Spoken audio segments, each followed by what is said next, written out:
And we're live. And guess, oh, don't take the sunglasses off. Those were cool, man. What's up, everyone? It's the latest episode of Dawn, the Decentralized Underground Headquarters.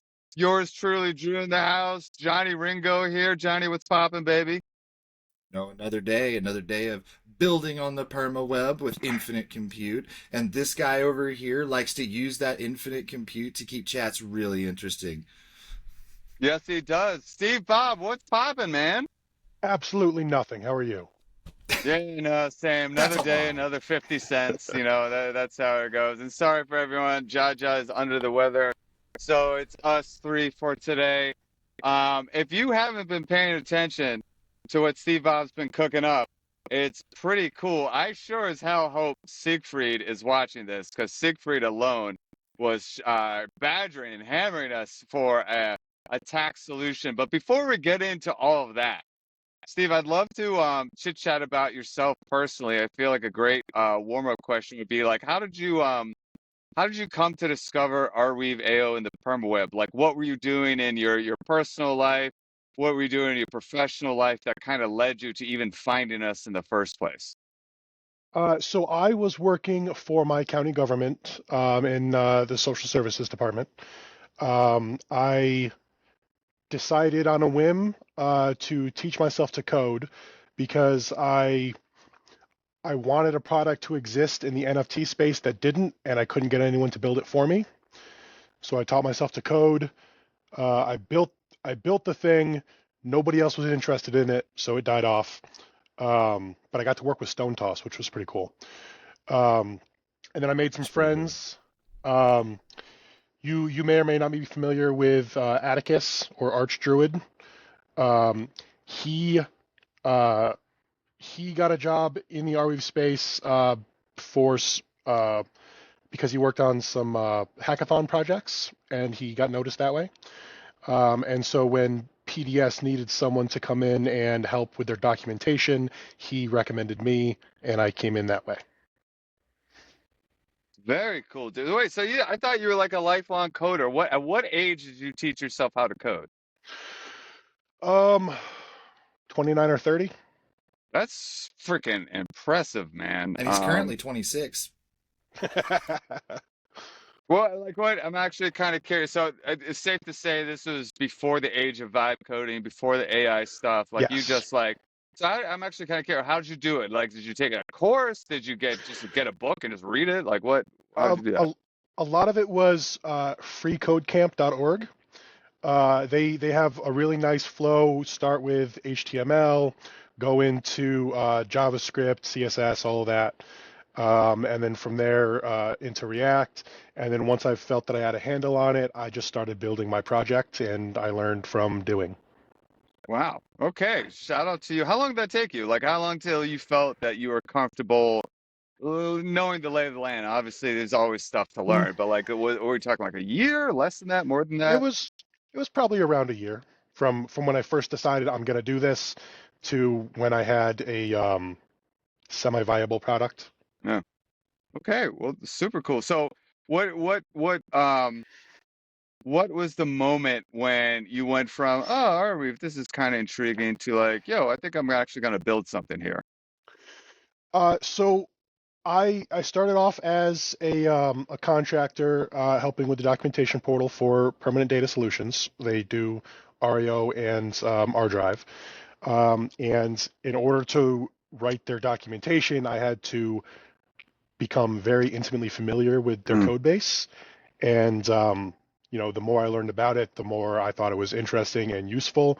And now I could not imagine launching a site anywhere other than Arweave. No, let's clip that. Let's clip that right there. I love that. That's first person testimony. I love it. Oh, I Now, and just irony here too. I was literally in those docs yesterday, complimenting the REO team in their Discord about how well those docs were done. So bravo to you, sir. Thank you. shout out Steve Bob. Okay, man. Now the first time I got a taste of the Steve Bob, could probably phrase that better, but you know what I mean. You was the hackathon, the AO hackathon, over the summer, and you did a project called Gus. Am I remember that correctly? Yes. Now is that what was Gus about? And I'm curious whether or not Gus evolved into your latest project or not. It's actually the other way around. Um, but first off, Gus, the branding that I use for the when I first got into coding is Giga Utility Services, and because of that, Uh, any bot that I've made since I got started, I've named him Gus. Um, and Gus for the hackathon was supposed to be a personal digital assistant that does all the stuff that, if you download a random PDA app on your phone, it would be able to do that. Um, and I did that because my original idea for the hackathon was tax stuff, but I decided Crypto Bros hate taxes. Uh, it wouldn't be a sexy enough project to really place high up in the rankings for the hackathon. So I decided to set that aside and just go something that might be just as useful, but something that people wouldn't hate thinking about. mhm. Um, Speaking of hackathons, should we do another one? Are hackathons still useful Yes, anymore? Yeah. One I just love launched hackathons. today. AO Computer Club just launching one today. Oh, was that the competition that they launched? I haven't had a chance to check that I'm out pretty yet. sure it starts today. I'm gonna double check my calendar now, but yeah, the holiday jam's starting, so there is another one going on. Okay, all right. Shout out to AO Computer Club. All right, yeah, no, it's a ton of work to get it organized, but we got some kind of awesome projects out there, so I was conflicted, but I'm getting a very strong affirmatives here, so good to know that. Hi, is that a dog or a cat, by the way? That's a dog. That's Hey, Moose. doggy. It's who? Moose, Moose. Moose. Is that German Moose. Can Shepherd? you hear me? He just looked at me. German Shepherd. Look. Yeah. No, Um. he can't hear you. He's just staring at me. He can hear Okay. it He through the just stayed. headphones. Look at them ears. He can Oh, hear he's you. got headphones on. Okay. Oh man, I thought Moose loved me. What? So you said crypto bros hate taxes, Johnny? Is that true? I personally do. Yeah, but what? I What don't do you know think? I don't even know what taxes are. Please What our explain to taxes me are? this unknown thing. So what was the motive? So talk to me about your latest project, Steve. What was the impetus there, especially in the light of like crypto bros hate taxes, and yet you endeavored to help us anyways. Yes. So I actually have a degree in accounting. So I'm more familiar with taxes than the average person. Um, and as soon as the AO token was announced in the little video that Sam did, where they announced 5-minute distributions, my immediate thought was this is going to be absolutely miserable at tax time because not just here in America, but in almost every country that has a standardized tax code that knows about crypto, generally every one of those transactions needs to be individually reported. Um, and it's the time, the value at the time, the amounts, all of that information. You need to give that to your government so they know how much money that you owe them.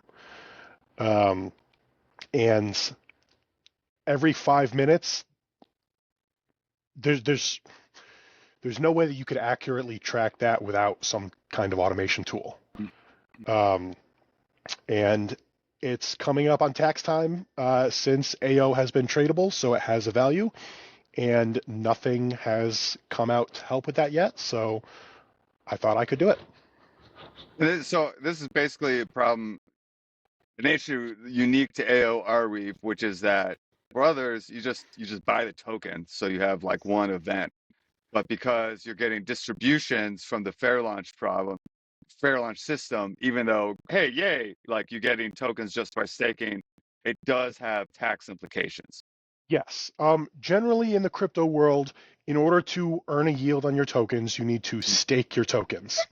And generally, you don't have access to the tokens that you get as a reward until you actively go and pull them out. Mm-hmm. And that is a completely separate tax situation than what AO is. Because generally, automatically staked tokens are not taxable until you exercise care and control over them, which means when you pull them out. So it doesn't matter how often their system decides to give out the tokens for staking, none of that matters until you pull them out. With AO, just holding the Arweave token, tokens automatically go into your wallet, and you can do whatever you want with them the second that they're there. So the second they're there is a taxable event that you need to report to your government. Okay, crap. How Just does the curious. product? No, Oh, go ahead. sorry. I say No, the go other ahead, John. day you pointed out that Binance has gotten over $250,000 from the Fair Launch program, and that's just at Pi distributions. That's not even like including AO they've gotten. And that brings to mind like this interesting conundrum because you're like, crypto people, we hate taxes, obviously, because it's kind of antithetical to being an anon. You got to go report what you did on chain. Mhm. But something that comes to mind for some reason when you brought that up was Al Capone. The reason being is that Binance and all these other entities exist largely outside of the US, but because of this distribution, it creates an interesting legal conundrum for them now where if America as an entity wanted to use its muscle, it could go, hey, you've got $250,000 there that came from us and you didn't pay taxes on it, buddy. Come here. So that Yep. is, and that's what they did to Al Capone. They figured out he wasn't paying taxes on income and nailed him. So I'm curious what your perspective is on that of like, oh, hey, AO exists and this money is real. Like people are getting these funds and they kind of need to acknowledge it. Yes. So in the last few days, I have remembered that some big sexes have support for Arweave, which means they're getting these tokens.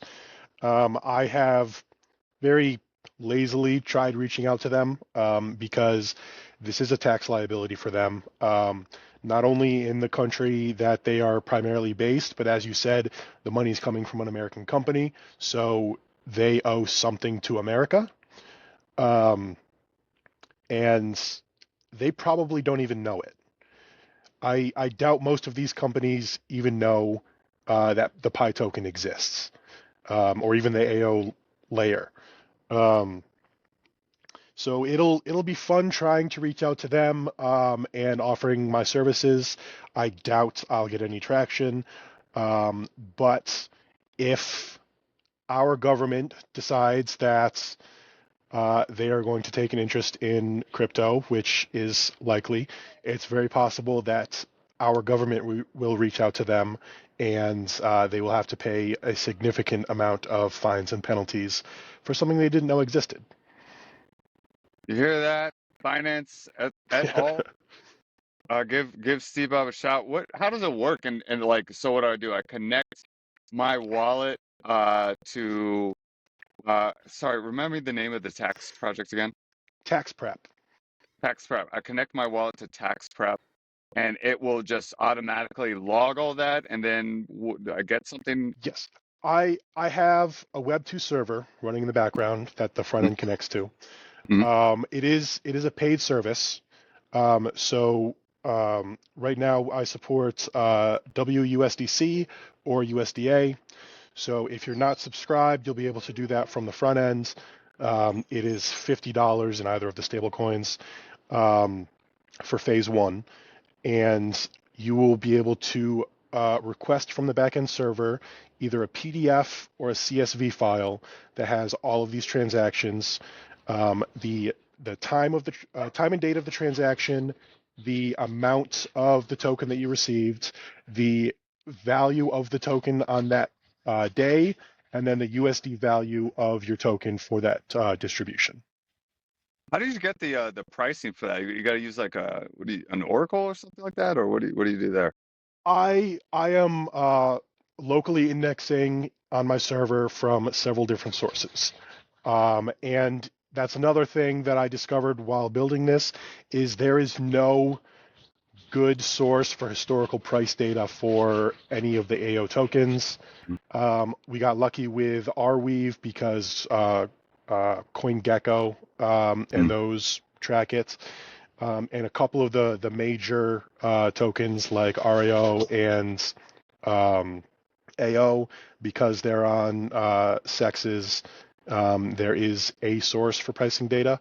But my service also aggregates across all of the publicly available sex pricing data, all the actual transactions on dexes, um, and it aggregates it all to get one solid, consistent price information, um, because that's what the government will be looking for, a consistent source for all of your prices. Then after I get the file, what do I do? I just hand it to my accountant, or Yes, this yeah. this is not it's not an actual IRS form, Mm, because I would need special licenses to be able to compile that for you. But mm, it is all of the information that an accountant will need to fill out those tax forms, mm. and it's for the most part it's just transferring over every transaction onto an official form and then adding it all together. You mentioned phase one. What else are you thinking? So phase two is going to be a full traditional crypto tax software like Coinly, where it tracks all of your actual transactions, the cost basis, gain loss, all of that stuff. Very cool. Very cool. Um, so like, what's your target user? Do you think? Like, I mean, everyone, I guess is the short answer, or I would Yes. imagine sexist. Yeah. So people very active in the AO community who do a lot of trades, Mm, they are going to want the phase two offering, um, because it will track all of their transactions, and it's going to be, at least for this year, the only tool to gather all that information, unless you want to go through and sort through everything manually yourself, which is a nightmare. Um, People who just hold AR, and they're not that interested in the AO environment, or they do 5, 6 trades a year, just, it's this is their retirement long term. They don't care that much about being active. Um, the phase one offering it'll handle all of their actual tax needs. is this something that makes sense for the projects in the PermaWeb Index too? Actually, I got to think this through like live in real time. Do they? Let's see. They get the pie, right? Yes. Um, so it's my understanding of the way the Pi token works is that people delegate their Pi distributions to the wallets Mm, of the projects. And the way that works in the actual minting of the Pi token is that, um, I'm sorry about that. I have another dog in the crate because he's a puppy and will just not leave us in peace. let them Um, out.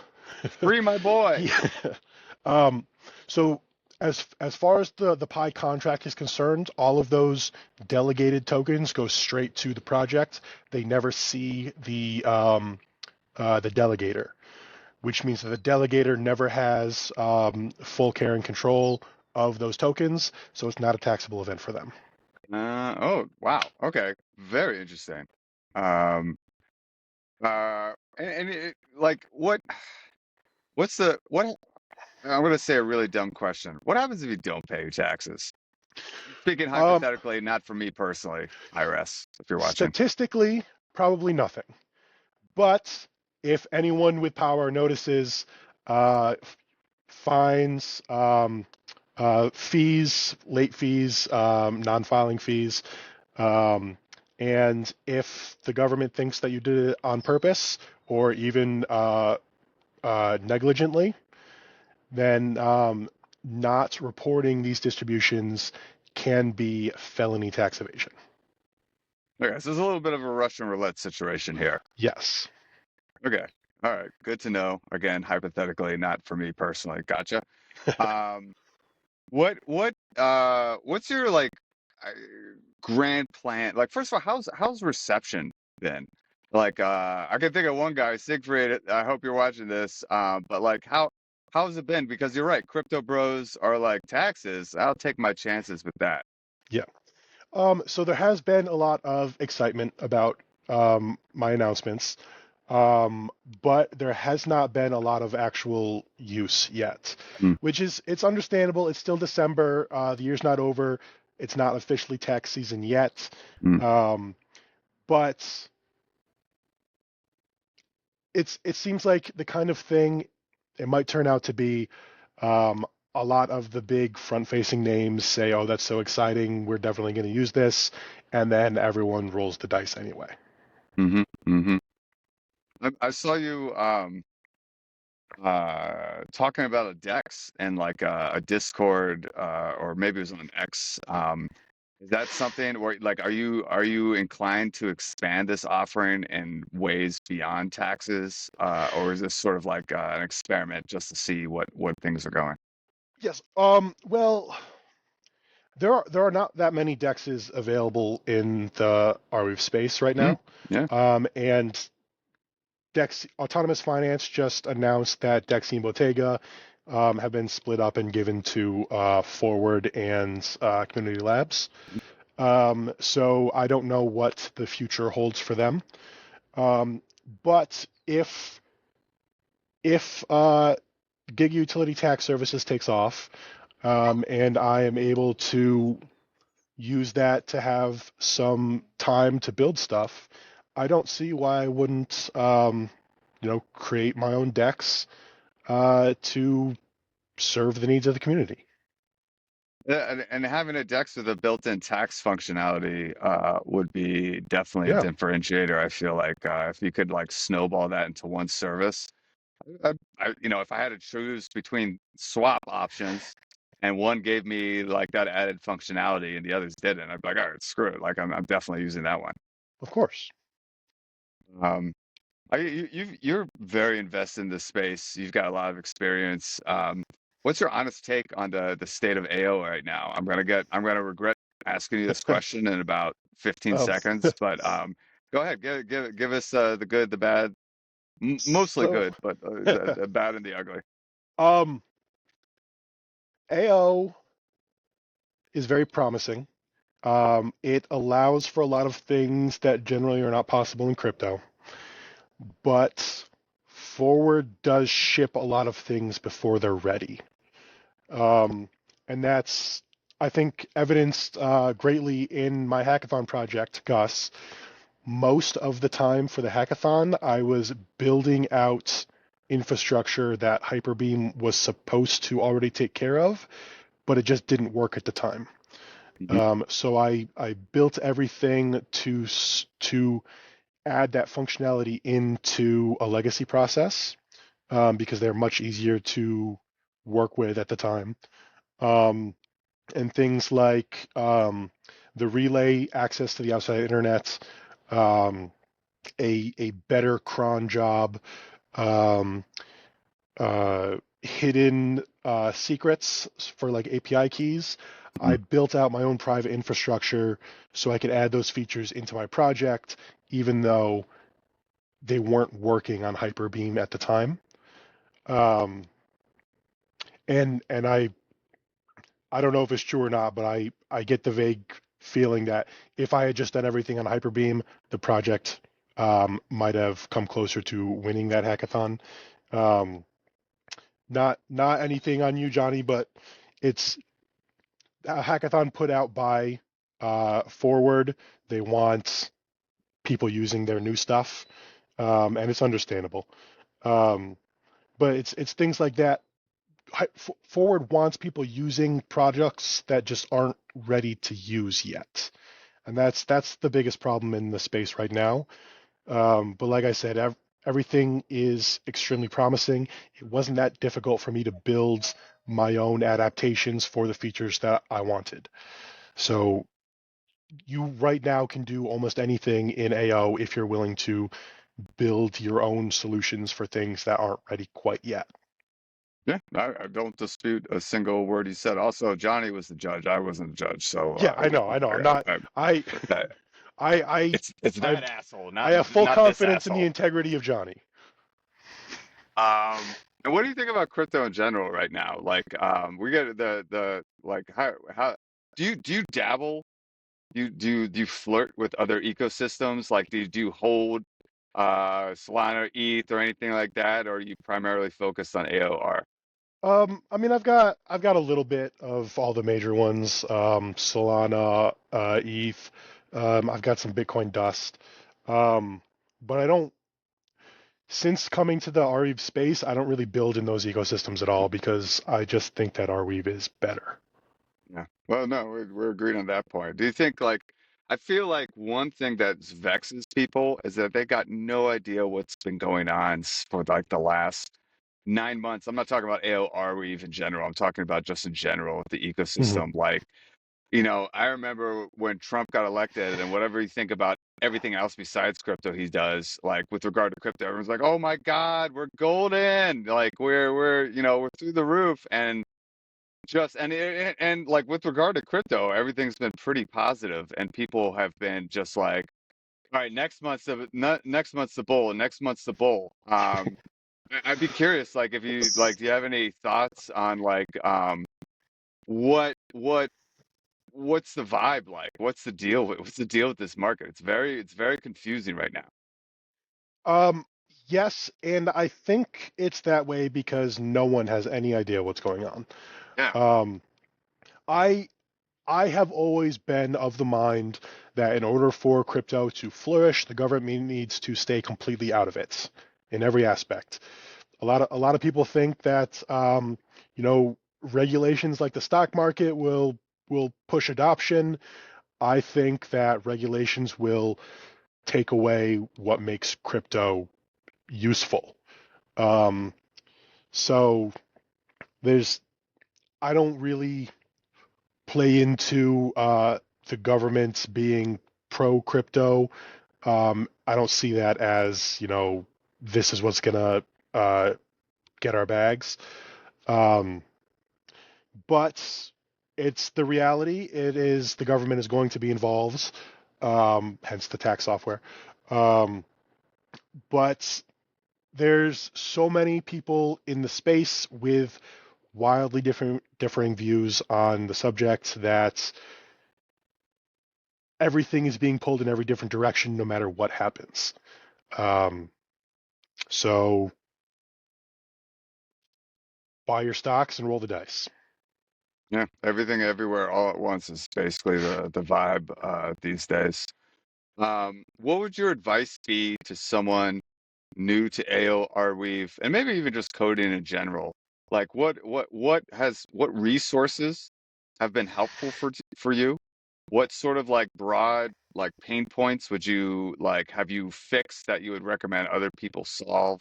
Or that you fixed that you want to give people a heads up about? Anything along those lines to people who are like dabbling with like their little side projects? I think the best entry point to building in the RV space is the REO docs. Um, Because the you made them. yes. Just to be clear though, I'm not with Permanent Data Solutions any longer. They have taken over the docs, but we're still great friends. I love the team over there, and they build amazing software. Between Drive and Turbo, they have everything that you could possibly need to put data on Arweave. Hmm. And then with RAO and the gateways and RNS, any way that you could want to access or name that data is all very simple, very straightforward. It takes all the guesswork out. You can build an entire suite of projects using only the PDS software, and it's very simple, especially for new users. I know when I was helping users, um, we would get a lot of people who had a very basic understanding of how to code, and sometimes I would even have to explain to them very simple things that they were doing wrong. That if you learned to code before vibe coding was a thing, you would understand. Um, but even with that level of experience, um, after one or two minor hiccups, people were able to understand the PDS software very simply, and it helped them build great things.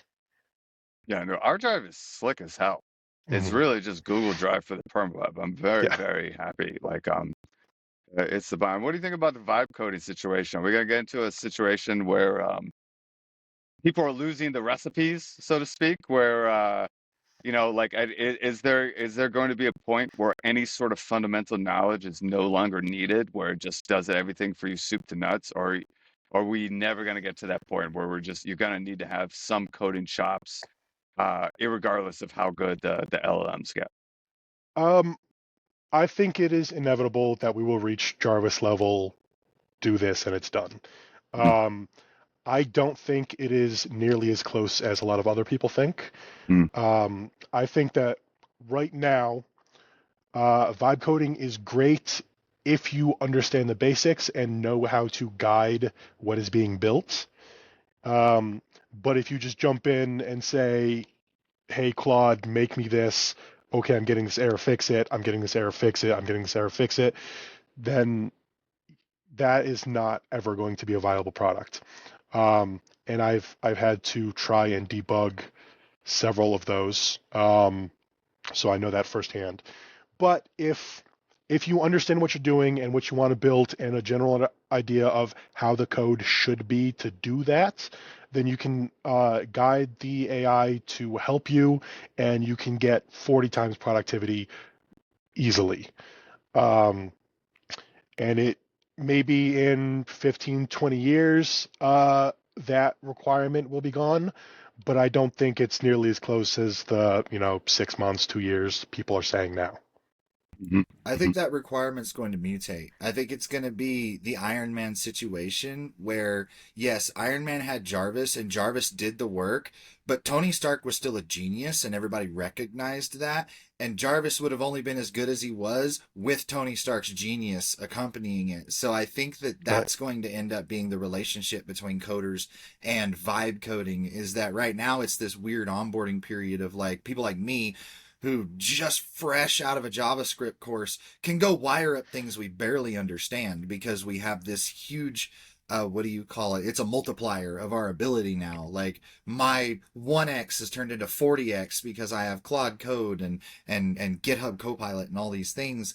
So like while right now it's like this weird like period where so many people can F it up, like you can just walk into it and be like, make something that works and it'll make it work, but it's completely insecure because you don't know what you're doing. Yeah. But that will wax away, and the people who will come out on top as like the next generation of coders will be basically superior vibe coders who do understand the code enough to be those like Tony Stark types and create the Iron Man suit with AI. That's my kind of assumption. Mhm.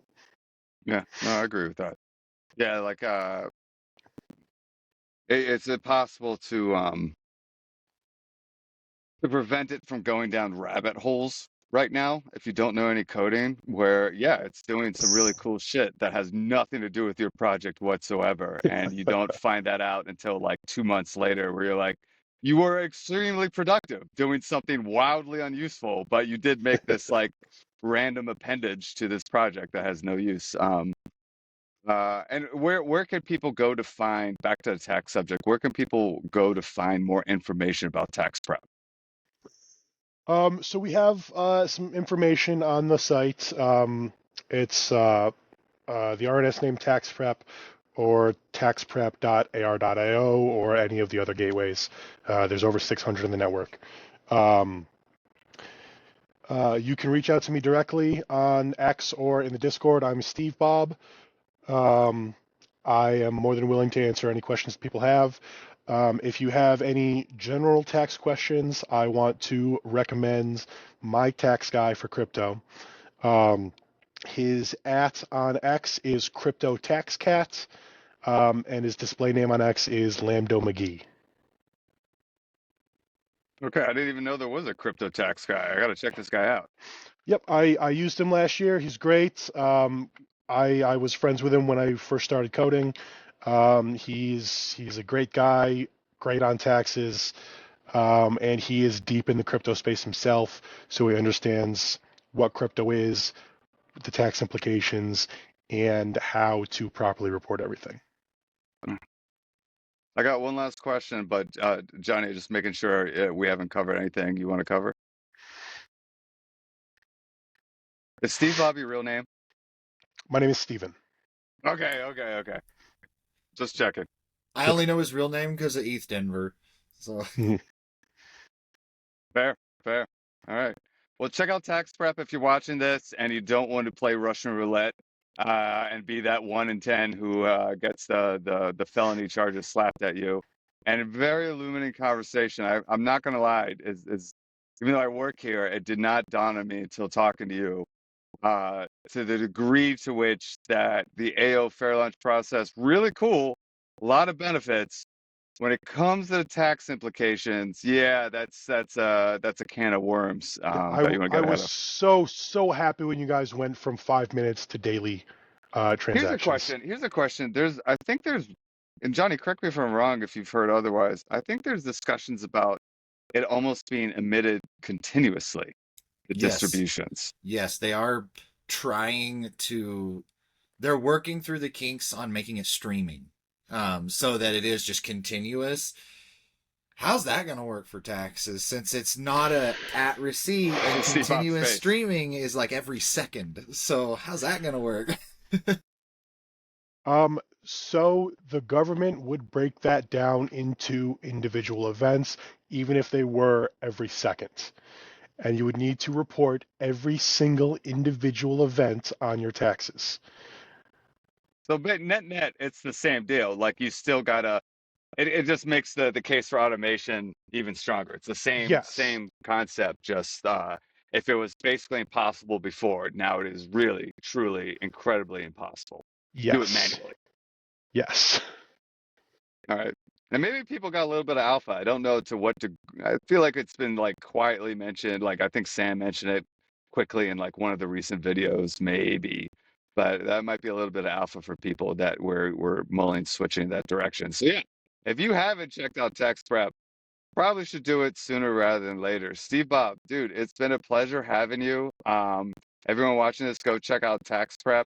Uh, Roger, I'm not gonna lie. I'm a little bit of a delinquent when it comes to my taxes, but if it's March or early April, you might be seeing me reaching out to you Yeah, myself.